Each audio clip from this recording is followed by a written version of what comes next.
المومنین حضرت عائشہ صدیقہ رضی اللہ تعالی عنہ فرمانے مسند حاکم دے حدیث پاک موجود ہے آپ فرمانے کہ ایک خاتون میری بارگاہ تے حاضر تھی تے مہو روندی ودی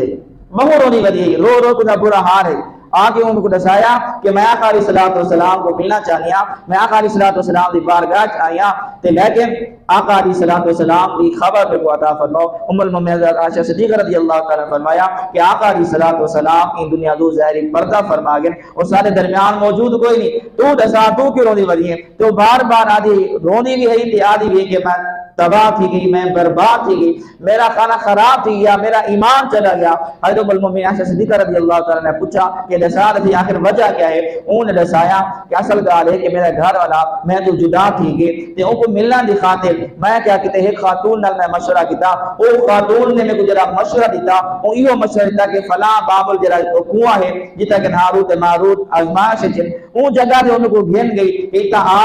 کہ نہ کہ جادو سیکھے سے تو جادو سیکھ جادو دے ذریعے تو اپنے خاوند نال ملاقات کرنے سے وہ خاتون دسے لیے کہ میں کنویں لے گئی ہاں تے میں انہاں کو آکے کہ میں کو جادو سکھاؤ انہوں نے میرے کو منع کیتے کہ جادو نہ سکھ یہ کفر ہے یہ شرک ہے انہوں نے میرے کو بڑا سمجھایا لیکن میں انہوں نے کوئی گال نہ سمجھی میں ضد کی تھی کہ میرے کو سکھاؤ تے اس نہ سکھان واسطے آمادہ تھی کہ تو انہوں نے میرے کو آکھا کہ فلاں تھوڑے فاصلے دے تندور بنایا ہے کہ ون اون تندور دے ون کے نہ پیشاب کر تے میں ون کے اون تندور دے پیشاب کیتا اس دے میرے جدا تھے میں کیا دے دیا میری آنکھیں دے کو کیا نظارہ ہے کہ میرے سینے دے وچوں ایک نورانی کڑا نکلے دے آسمان کی طرف بلند تھے میں کو ڈیری کریاں تے وہ غائب تھی گئے تے بل میں آ کے انہاں کو ہاروت ماروت دی بارگاہ آ کے مانا کو دسائے کہ میں اے منظر دتے ایویں نورانی کڑا دتے میں تے انہاں میں کو دسایا اے جڑا تے کڑا دتے اے کوئی اور چیز نہ ہے بلکہ اے تیرے دل دے اندر تیرا ایمان دا نور ہے اے او کڑا ہے جے کو تے مفت دے وچ گوا دتے جے کو تو ضائع کر بیٹھی ہیں تے کو ایسا سمجھے دے رہ گئی ہیں کہ اے جادو نہ سیکھ اے جادو کفر تک پہنچا دے شرک تک پہنچا دے بندہ کافر تھی میں دے اے حرام کم ہے تے آج تے اپنے اکھے نال دیکھ دے کہ تیرے سینے دے وچوں جڑا ایمان دا نور ہے وہ نکل چکے تے ہن تو جادو وچ ماہر تھی ویسے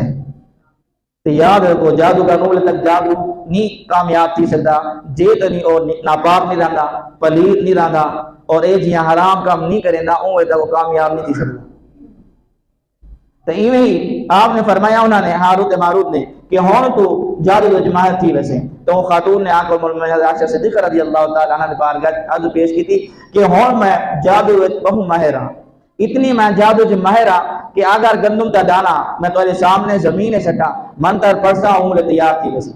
ہوں لے پاک بھی ویسی ہوں لے آٹا ہی بنا ویسی جیرا کچھ میں کرنا چاہواں کر سکتی ہوں لیکن آج میرے ضمیر نے میرے تے ملامت کی دیے کہ میں ایمان دی دولت نال مالا مال ہمیں میں کیا کر بیٹھی ہوں کہ جادو سکھ بیٹھی ہوں اپنا او نور ایمان ضائع کر بیٹھی ہوں میں حضور دی بارگاہ آیا تاکہ میں آگے دوبارہ کلمہ پڑھا اور توبہ طیب تھی بنا ام المومنین عائشہ صدیقہ رضی اللہ تعالی فرمایا کہ آقا علیہ الصلوۃ والسلام دا پردہ فرما گئے لہذا صحابہ کرام دے کول پہنچ ون او تیرا مسئلہ حل کرے سن او خاتون صحابہ کرام دے کول گئی تے صحابہ کرام نے سب تو پہلے انہوں کو فرمایا دو گالی فرمایا کہ پہلے نمبر دے تو سچے دل نال توبہ طیب تھی ون ان جادو کو چھوڑ دے جادو ٹونا سب کچھ چھوڑ دے ختم کر دے اور پکا ارادہ کر کے کچھ تھی ونجے دوبارہ جادو طرف کوئی نہ ویسا اے جادو منتا شنتر اے ٹونے کوئی نہ کرے سا ایک چیز ایک آپ دوسرا کام تو ایک آپ اگر تیرے والدین زندہ ہیں تو انہاں دی خدمت کر رب تعالیٰ تے کو دوبارہ ایمان دی دولت نال مارا مال فرما دے سی یہ تو ایک یہ معلوم تھی گیا کہ والدین دا مقام مرتبہ عظمت و شان اتنی بلند ہے کہ اگر بندے دے دل وچ ایمان دا نور کوئی نہیں تے بندہ اپنے والدین کی خدمت اطاعت کرے تے رب تعالیٰ اون دے سلے دے وچ اون دی برکت نال ایمان دی دولت نال مالا مال فرما دے سی اور اگر پہلے تو ایمان دی دولت موجود ہے اور نور اون دے سینے وچ موجود ہے تے رب تعالیٰ وال اون نور دے وچ اضافہ فرما دے سی تو انہیں سچی توبہ کر کے دی دوبارہ آخر